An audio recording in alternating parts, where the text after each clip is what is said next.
Terima kasih Anda masih bersama kami. Saudara, Kementerian Pertanian bersama TNI menyalurkan puluhan ton bantuan pangan ke wilayah terdampak bencana di Aceh Tengah dan Bener Meriah. Bantuan disalurkan ke daerah terisolasi dengan menggunakan sepeda motor trail.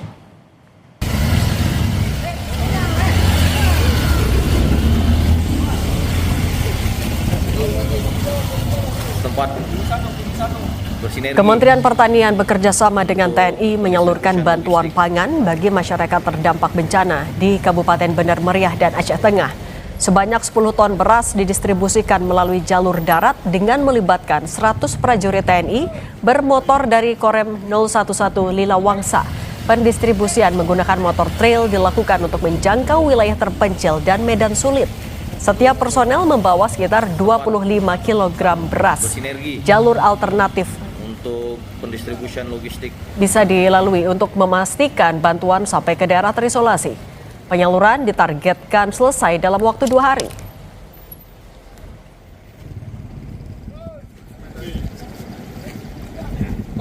Kita juga sudah koordinasi ke Lanut Sultan Iskandar Muda. Hari ini juga akan dikirim 8 ton via Hercules. Ya. Jadi nanti spesialisasinya untuk Korem ini adalah daerah-daerah yang sangat terisolir, yang tidak tersentuh atau yang belum tersentuh atau jarang tersentuh oleh bantuan-bantuan yang selama ini sudah mengalir ke masyarakat. Hamparan tumpukan kayu terlihat di area Pondok Pesantren Darul Mukhlisin yang terletak di Desa Tanjung Karang, Kabupaten Aceh Tamiang, Aceh. Lumpur, sampah, serta tumpukan kayu memenuhi area masjid dan lingkungan pesantren.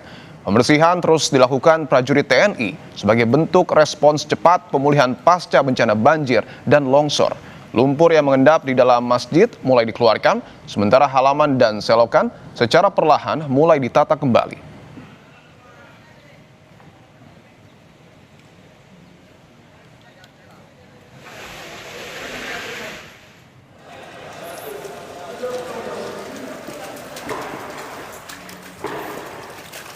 Pemulihan pasca bencana terus dilakukan di daerah terdampak banjir dan longsor. Satgas Penanggulangan Bencana Alam Kodam Iskandar Muda membersihkan Masjid Pesantren Darul Mukhlisin di Desa Tanjung Karang, Aceh Tamiang. Pembersihan dilakukan secara gotong royong dengan mengeluarkan lumpur yang mengendap di dalam masjid. Pembersihan rumah ibadah dilakukan agar aktivitas keagamaan dan kegiatan pendidikan di Pesantren Darul Mukhlisin dapat kembali berjalan normal.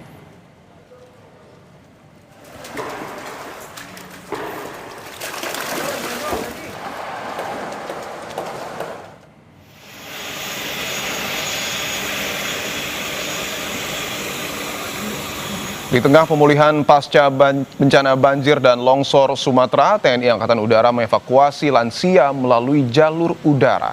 Pasien dievakuasi menggunakan pesawat angkut Super Hercules TNI Angkatan Udara dari Bandara Rembele, Kabupaten Bener Meriah, menuju Lanut Suwondo, Medan. Setibanya di Lanut Suwondo, pasien lansia berusia 85 tahun tersebut langsung dievakuasi menggunakan ambulans menuju Rumah Sakit Murni Teguh, Medan, untuk penanganan lebih lanjut. Pemilihan jalur udara dalam evakuasi ini dinilai efektif untuk mempercepat proses rujukan medis, terutama di tengah keterbatasan akses darat pasca bencana.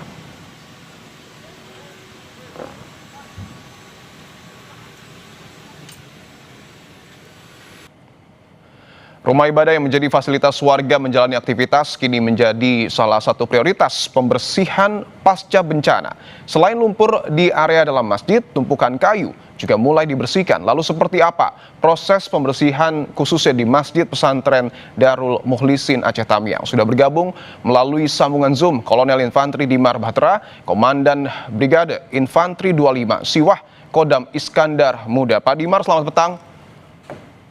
Selamat petang, Mas. Ya, selamat petang. Pak Dimar, mungkin bisa disampaikan proses pembersihan sejauh ini sudah seperti apa? Sudah berapa banyak kayu yang kemudian dibersihkan?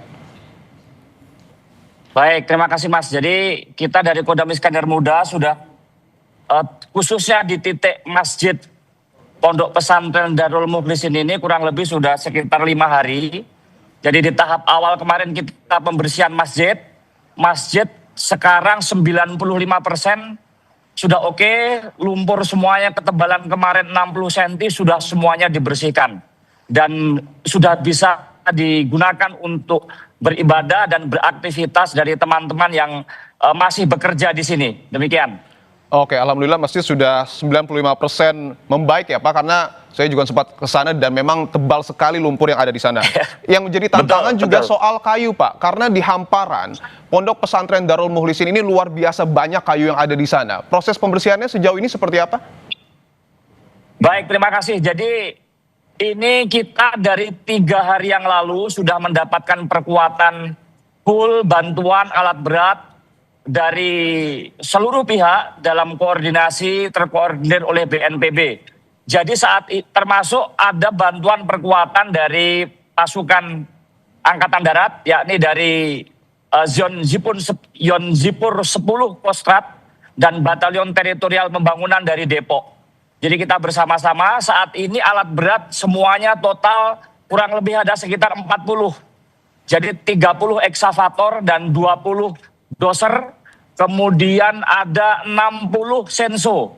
Jadi kita bersama-sama dengan seluruh pihak, TNI, kemudian ada BPJN, kemudian ada BNPB tentunya, rekan-rekan dari kepolisian dan seluruh termasuk Kementerian Kehutanan, pemerintah daerah tingkat 1 dan 2, semuanya kolaborasi termasuk dengan relawan untuk membersihkan kayu. Ya, demikian. Oke, ada 40 alat berat yang digunakan. Untuk proses pembersihan kayu ini Pak, kayunya dibawa kemana?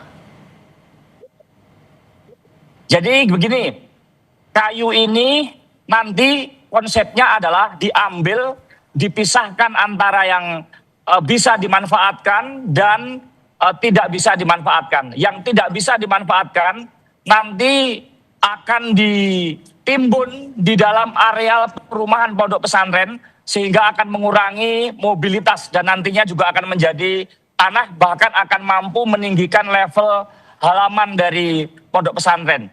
Kemudian yang bisa dipakai nanti akan dikelola oleh pemerintah daerah dan kementerian atau dinas sosial, nantinya akan dimanfaatkan untuk hunian masyarakat yang saat ini terdampak, nanti akan menjadi bagian untuk membantu masyarakat baik dalam konsep mandiri, hunian sementara sampai dengan hunian tetap. Demikian. Untuk estimasi waktunya Pak, karena sekali lagi bahwa hamparan kayu itu begitu banyak, begitu luas, estimasi mungkin target selesainya untuk pembersihan kayu ini sampai kapan? Baik, untuk di titik Pondok Pesantren Darul Mukhlisin ini kurang lebih 1 minggu. Ini untuk kayu yang bersifat kayu besar dan bisa dikelola, termasuk yang sampah-sampah kecil ini kurang lebih dalam 1 minggu ke depan, insya Allah bisa dibersihkan. Meskipun masih ada lapisan-lapisan lumpur dan sampah-sampah kecil yang itu juga butuh waktu karena sebagian masih terendam air dan ada lumpurnya dan itu butuh waktu. Tetapi yang pokok kayunya 1 minggu ke depan mudah-mudahan bisa lebih cepat bisa dibersihkan. Ya. Selain fokus di Pondok Pesantren Darul Mukhlisin Pak, untuk tim Pak Dimar sendiri ini bertugas di mana saja? Apakah juga membersihkan tumpukan kayu lain ataupun material lumpur di wilayah sekitar? Begini, jadi saya perwakilan dari Kodam Iskandar Muda yang diperintahkan oleh Pangdam untuk menghandle titik pokok yang berada di Kabupaten Tamiang. Jadi pekerjaan kita holistik menyangkut seluruh aspek dan sektor yang berada di Kabupaten Aceh Tamiang. Dari mulai menghidupkan dan aktivasi sektor-sektor publik, PLN, Telkom, akses jalan, RSUD, kemudian termasuk Puskesmas, itu menjadi agenda kita. Dan yang di tahap awal yang cukup krusial di 1 minggu awal adalah dorongan logistik kepada masyarakat kita yang dia terdampak. Karena di 1 minggu awal setelah terbuka akses komunikasi, bantuan logistik itu kurang lebih 1 minggu untuk distribusi sampai dengan titik paling jauh. Bahwa fasilitas umum alhamdulillah sudah dibersihkan, kemudian juga pondok pesantren sudah dibersihkan. Yang jadi tantangan adalah rumah warga. Bahwa lumpur di rumah warga juga begitu banyak, Pak Dimar. Apakah ada target khusus penyelesaian material lumpur di rumah warga? Karena ini juga sempat dikeluhkan oleh sejumlah warga di sana. Betul, jadi begini Mas, tenaga kerja paling banyak yang ada di Kabupaten Tamiang itu adalah masyarakat sendiri. Oke. Jadi ketika kita mengandalkan petugas ini sangat kecil persentasenya. Tetapi yang bisa dilakukan oleh negara dan pemerintah adalah bertanggung jawab terhadap akses pokok seperti jalan, PLN, PDAM, Pertamina, kemudian fasilitas umum, rumah sakit, sekolah, masjid, itu nanti kita handle. Ketika jalan itu nanti udah kita bersihkan, masyarakat dia bisa bergotong royong mengeluarkan lumpur dari rumahnya ke depan. Sehingga nanti di situ akan ada kendaraan yang akan mengangkut, membuang lumpur-lumpur itu ke sektor yang ditentukan oleh nanti pemerintah. Demikian untuk tekniknya. Oke, bahwa target fasilitas umum ini menjadi fokus dari TNI. Apakah ada target khusus, Pak, berapa lama fasilitas umum di seluruh Aceh Tamiang ini akan dibersihkan dan mudah-mudahan bisa kembali beroperasi? Oke, fasilitas umum saat ini semuanya sudah berada di level 60 sampai dengan 75% lah. Ada beberapa titik yang sudah sudah clear, ada yang sekitar di persentase 60. Itu target dan gambaran situasi sampai dengan progres sejauh ini. Kalau fasilitas umum ya, fasilitas umum seperti kantor bupati, kemudian jalan, rumah sakit, kurang lebih 60 sampai dengan 80%. Baik, terima kasih Kolonel Infantri Dimar Bahtera, Komandan Brigade Infantri 25 Siwah, Kodam Iskandar Muda. Terima kasih dan salam untuk prajurit TNI di sana, Pak. Terima kasih. Mohon doanya.